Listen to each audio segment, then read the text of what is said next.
If things work out as Namibia's long-time governing party hopes, the country will be electing its first female head of state this week.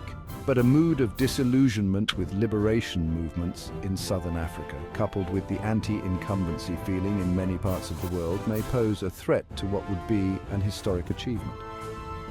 Vice President Netumbo Nandi-Ndaitwah, 72, is the flag-bearer for SWAPO, which has led the country since independence from apartheid South Africa in 1990. Tanzania's Samia Suluhu Hassan is currently Africa's only female president, so Nandi-Ndaitwah would be joining an exclusive club if she is victorious. Her party, totally dominant for 3 decades, saw a large drop in its support in the last general election. It goes into Wednesday's vote amid an unemployment rate of 19%. Almost the same as it was 30 years ago, troubled government finances, questions about corruption and high levels of inequality. Standing in Nandi-Ndaitwah's way is her main challenger among the 14 other candidates, Panduleni Etla of the Independent Patriots for Change, IPC, party. She is also up against a traditional and male-dominated political culture in the country. But she is a trusted leader of this sparsely populated and peaceful country, having served in high government office for a quarter of a century. "I've always believed in teamwork. That is what made me achieve what I have achieved," she has said. Known for her hands-on and pragmatic style of leadership, the vice president is also fiercely loyal to the party, which she joined as a teenager. At 14, she became part of the movement resisting rule from South Africa, which had governed the country, then known as Southwest Africa, since the end of World War I, and later introduced the racist system of apartheid.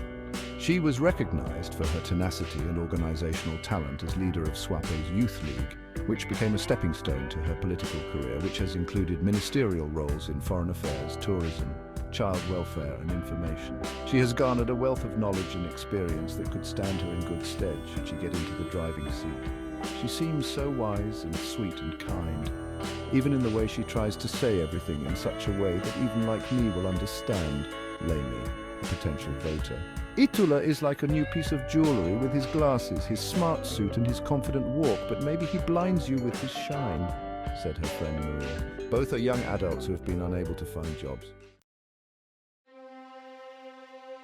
A trained dentist, Itula, 67, was himself once a SWAPO stalwart, but was expelled from the party in 2020 after running as an independent candidate against President Hage Geingob in the 2019 poll. He had also been a youth leader and spent some time in prison before going into exile in the UK in the early 1980s. He returned to Namibia in 2013.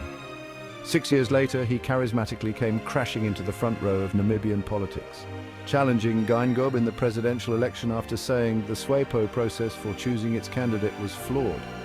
Itula's intervention in that election led to SWAPO getting its lowest ever share, 56%, in the presidential election, and also losing its 2/3 majority in parliament.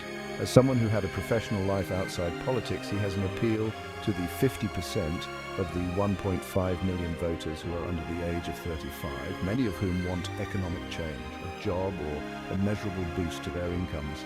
His bold and at times brash style, rejecting the more staid political rhetoric of Nandi-Ndaitwah, has seen him win support among business people and the growing urban intelligentsia. But while Itula is quick off the mark and eloquent, the vice president chooses her words wisely and speaks slowly and deliberately. Nandi-Ndaitwah seeks harmony and teamwork, emphasizing community, passion and care, and as such, reaches right down to the grassroots.